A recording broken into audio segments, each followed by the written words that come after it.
This is an overview of the user interface for Forks. Forks features a dual-layer architecture with the main layer-dependent sound controls on one page and effects and global controls on a second page.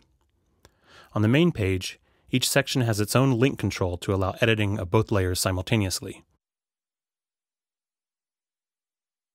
In addition to Kontakt's standard MIDI learn functionality, we have added a dedicated control section to each layer that allows control of up to 2 parameters in varying amounts by a single knob, which can then be mapped to the controller of your choice. On the Global and Effects page, you have control over basic play mode functionality, including mono mode, glide, and unison, as well as having the ability to introduce tuning imperfections and sample shift. Below this, there are 4 freely assignable inserts and 2 send effects. On the main page, you first have the Layer Edit toggle. This switches between layers 1 and 2's edit pages. Below this are the Layer Enable switches. Disabling a layer not only switches it off, but also unloads that layer's samples from RAM. The Source section allows you to choose between one of 6 different multi-samples, as well as giving you the ability to mix in a second alternative sound with the main multi-sample.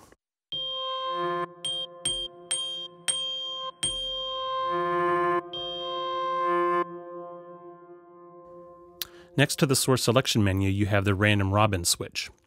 Disengaging this switch turns off random robins and unloads those samples from RAM.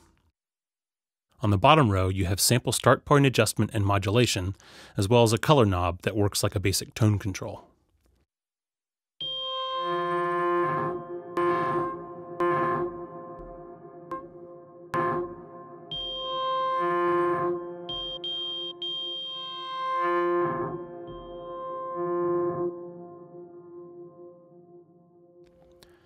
The Pitch section is the first grouping of linkable controls. If you enable any of the link buttons, you can control both layers at the same time.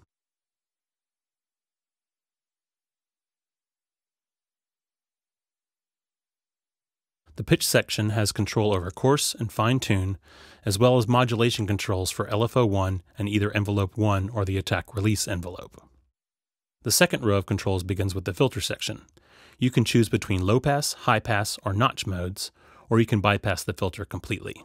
You can also set the filter's keyboard tracking to off, 1/2, or full 1-to-1 keyboard tracking mode. Next to this are the cutoff and resonance knobs, and the cutoff frequency modulation controls.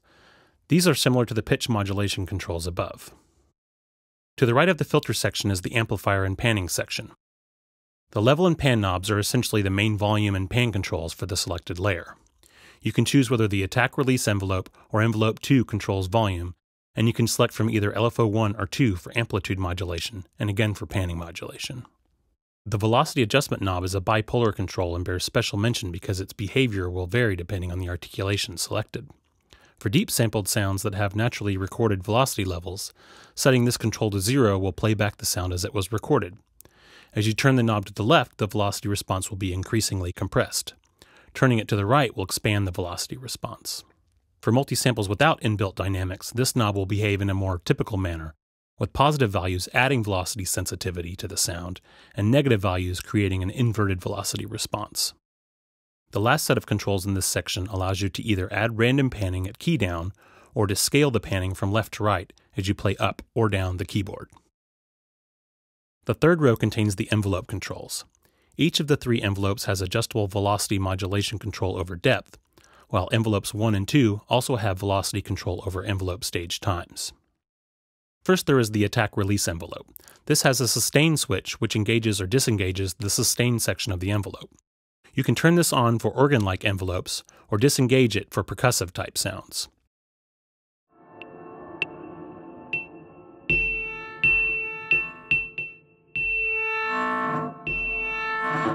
Next up is envelope 1, which is your standard attack, decay, sustain, release type envelope, followed by envelope 2, which adds an adjustable hold parameter between the attack and decay stages.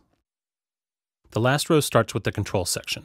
This allows you to combine control of 2 different selectable parameters with a single knob.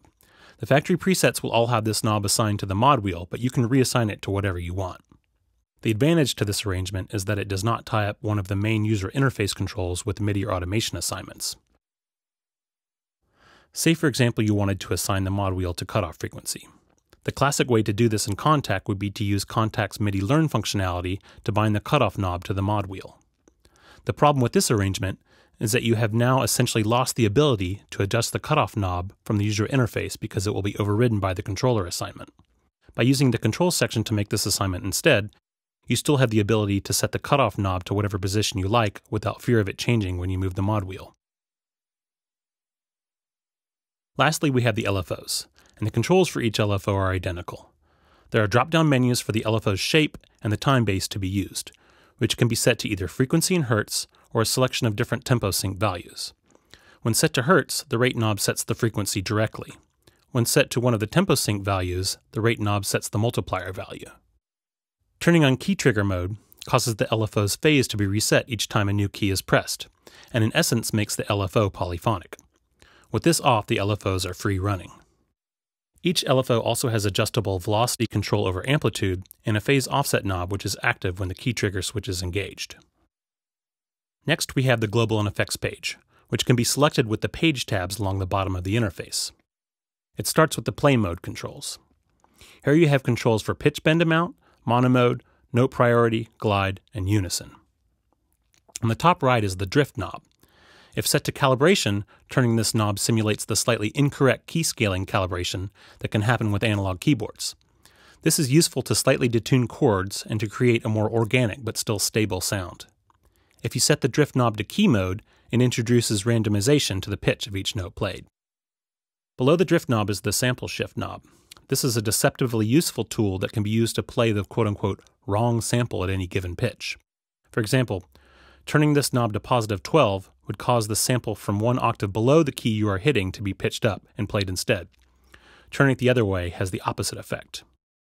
You can use this control to make sounds sound softer or brighter, and for samples with temporal elements, it can be used to speed them up or slow them down.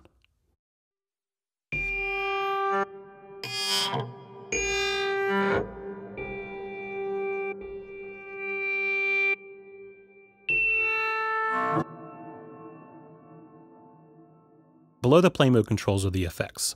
You have 4 insert effects, and each of these is freely assignable and can be controlled like most of Fork's knobs and switches with automation or MIDI assignments. You can choose between any of 18 different types of effects, including compressors, EQ, distortions, as well as modulation and delay-based effects for each slot. Lastly, you have the master tempo sync delay and convolution reverb send effects. There are 51 custom impulses, including a selection of realistic sounding spaces, as well as a collection of off-the-wall and psychedelic special effects, including some cool granular effects and a number of impulse responses created by abusing a metal toy slinky. And that's pretty much it.